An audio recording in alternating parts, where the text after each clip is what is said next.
Hello dear students, সকলকে welcome GWM Facebook page এবং YouTube চ্যানেলে। আশা করি তোমরা সকলে ভালো আছো। আজকে ভারতের কৃষির দ্বিতীয় ক্লাস, যেখানে বাছাই করা কিছু শর্ট প্রশ্ন রয়েছে, যেগুলো শর্ট প্রশ্ন প্রতিনিয়ত প্রতি বছর পরীক্ষায় এসে থাকে। তো মাধ্যমিকের জন্য খুবই গুরুত্বপূর্ণ। ক্লাসটা শেষ পর্যন্ত মন দিয়ে দেখবে, ঠিক আছে? শুরু করা যাক। ভারত তুলো উৎপাদনে বর্তমানে বিশ্বে দ্বিতীয় স্থান অধিকারে করে, এটা হচ্ছে 1 নম্বর প্রশ্ন। দ্বিতীয়ত বলছে তুলো উৎপাদনে ভারতে প্রথম স্থানাধিকারী রাজ্য হচ্ছে গুজরাট। দেখো, ঠিক আছে। ভারতে কার্পাস গবেষণা কেন্দ্র অবস্থিত কোথায়? কার্পাস গবেষণা কেন্দ্র কোথায় অবস্থিত? মহারাষ্ট্রের নাগপুরে অবস্থিত। কিন্তু মহারাষ্ট্রের নাগপুরে অবস্থিত, বুঝতে পারলে? তুলো উৎপাদনে ভারতের যে প্রথম রাজ্য সেটা হচ্ছে কি গুজরাট, এবং দ্বিতীয় রাজ্য হচ্ছে তেলেঙ্গানা, ঠিক আছে। দীর্ঘ আঁশযুক্ত তুলোকে কি বলা হয়? দীর্ঘ আঁশযুক্ত তুলোকে বলা হয় সাগরদ্বীপীয় তুলো। মাঝারি আঁশযুক্ত তুলোকে মিশরীয় তুলো। ব্রাজিল পৃথিবীতে প্রথম স্থানাধিকার করে আখ উৎপাদনে। এবার তুলো শেষে পরে যে আসলো 7 নম্বর প্রশ্ন, সেখানে আখ। ব্রাজিল হচ্ছে পৃথিবীতে প্রথম স্থান অধিকার করে আখ উৎপাদনে। 7 নম্বর প্রশ্ন। আখ উৎপাদনে ভারত কত স্থান অধিকার করে? কততম? ভারত হচ্ছে দ্বিতীয় স্থান অধিকার করে। ভারতে আখ উৎপাদনে প্রথম রাজ্য হচ্ছে উত্তরপ্রদেশ, বুঝতে পারলে? ভারতে আখ উৎপাদনে প্রথম রাজ্য হচ্ছে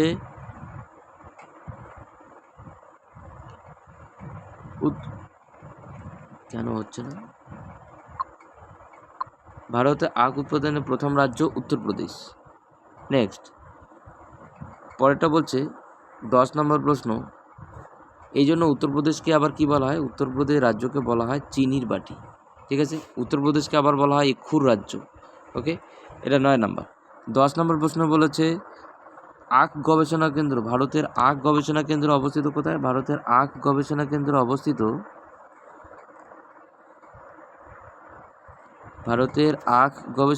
কোথায় অবস্থিত? ইরেজ করছি যখন হচ্ছিল না। ভারতের আখ গবেষণা কেন্দ্র অবস্থিত উত্তরপ্রদেশের লখনৌতে, ওকে। নেক্সট, উত্তরপ্রদেশের লখনৌতে অবস্থিত।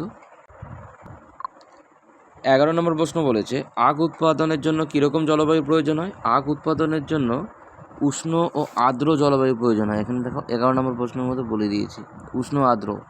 12 নম্বর বলেছে কয়েকটি উচ্চ ফলনশীল আখ বীজ হচ্ছে CO 527, তারপরে CO 997, CO 313, এটা 12 নম্বরে।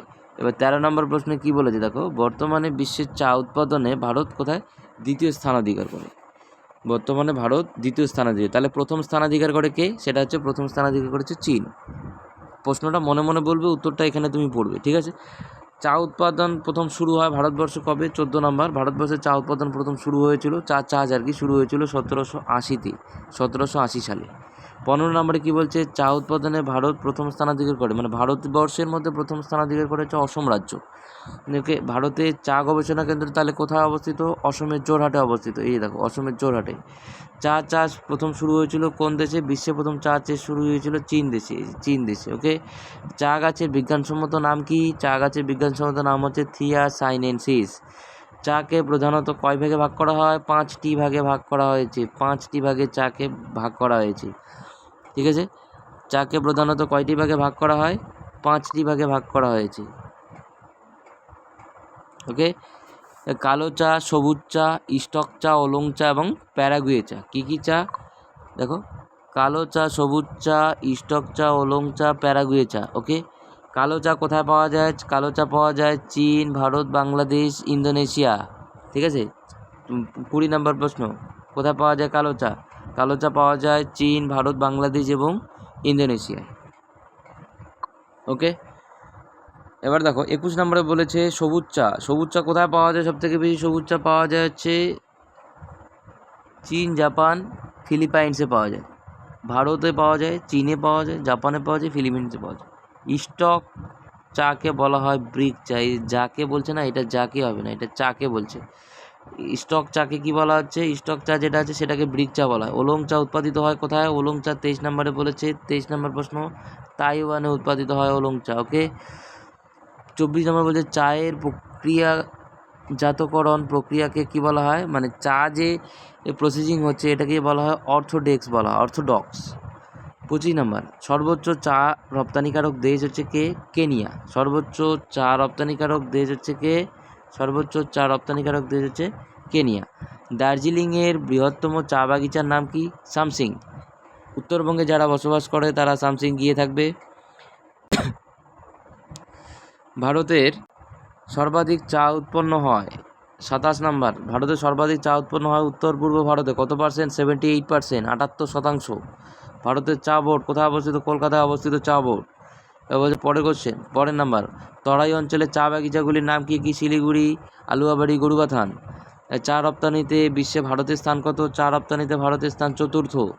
অসমের সুরমা উপত্যকায় চা বাগিচাগুলিকে একটা স্থানীয় নামে ডাকা হয়, তার নাম কি? সেটা হচ্ছে টিলাস বা ভিল নামে ডাকা হয়, টিলাস বা ভিল। ওকে, ভারতে বিজ্ঞানসম্মতভাবে শস্যাবর্তন কবে শুরু হয়েছিল? 32 নম্বর কোশ্চেনটা। 32 নম্বরে দেখো, ভারতে বিজ্ঞানসম্মত শস্যাবর্তন শুরু হয়েছিল 1961 থেকে 66 সালের মধ্যে, 1961 থেকে 66 সালের মধ্যে। ওকে, এরপরে কি বলেছে দেখো, এগ্রিকালচারাল অ্যাটলাস অফ ইন্ডিয়া সেটা হচ্ছে কে লিখেছে? এই গ্রন্থের রচয়িতা Jasbir Singh. Agricultural Atlas of India. ভারতের কৃষির সময়কালকে কয় ভাগে ভাগ করা হয়? ভারতের কৃষির সময়কাল অনুসারে কৃষিটাকে ভাগ করা হচ্ছে 3 ভাগে। একটা হচ্ছে খারিফ শস্য, রবি শস্য, আর একটা হচ্ছে জায়িদ শস্য। এই 3 ভাগে ভাগ করা হয়। 34 নম্বরে দেখো, ঠিক আছে, এই খারিফ শস্য সম্পর্কিত তথ্য এখানে বলেছে 35 নম্বরে। খারিফ শস্য বপন করা হয় জুন জুলাই মাসে এবং সেপ্টেম্বর অক্টোবর মাসে কাটা হয়। ওকে, খারিফ শস্যের উদাহরণ কি? ধান, ভুট্টা খারিফ শস্যের উদাহরণ। খারিফ শস্যকে গ্রীষ্মকালীন শস্য বলা হয় থাকে। তারপর বলছে রবি শস্য। রবি শস্য কখন বপন করা হয়? রবি শস্য অক্টোবর নভেম্বর মাসে বপন করা হয়, মার্চ এপ্রিল মাসে কী হয়? কাটা হয়। ওকে, রবি শস্যের উদাহরণ হচ্ছে কি? গম, আলু, সরষে। রবি শস্যকে কী বলা হয়? শীতকালীন ফসল বলা হয়, শীতকালীন শস্য বলা হয়। আর জায়িদ শস্যটা কি? জায়িদ শস্যটা হচ্ছে এই দুটো ফসলের মাঝখানে যে সময়কাল, সেই সময়কালে কি করা হয়? চাষ করা হয় থাকে। ভারতে মোট সর্বাধিক কৃষিজ ফসলের শতাংশ হলো, শতাংশের ভিত্তি সবথেকে বেশি পরিমাণে রয়েছে ধান চাষ করা সবথেকে বেশি পরিমাণে 32%। ভারতের দ্বিতীয় প্রধান খাদ্য ফসল হচ্ছে কি? গম, যে 26%। ওকে, খাদ্যদ্রব্য উৎপাদনে বিশ্বে ভারতের স্থান কত? খাদ্যদ্রব্য, সমস্ত কিছু খাদ্যদ্রব্য উৎপাদনে ভারতের স্থান হচ্ছে দ্বিতীয় এবং চীন হচ্ছে প্রথম। ভারত হচ্ছে দ্বিতীয় স্থান অধিকার করে, চীন হচ্ছে প্রথম স্থান অধিকার করে। ওকে, এই হচ্ছে আমাদের আজকের ক্লাস, ঠিক আছে। এই আজকের আমাদের এই ক্লাস ভারতের কৃষিকাজ সম্পর্কিত বিষয় নিয়ে। এই শর্ট প্রশ্ন, এই বাছাই করা যে শর্ট প্রশ্নগুলো আমি খুব স্পিডে বলেছি, তোমরা একটু স্লো করে দেখার চেষ্টা করবে, একটা সুন্দরভাবে দেখবে। দেখার পরে অবশ্যই যে কমেন্ট করবে। ওকে, চ্যানেলে নতুন হয়ে থাকলে সাবস্ক্রাইব করবে চ্যানেলটাকে। ধন্যবাদ।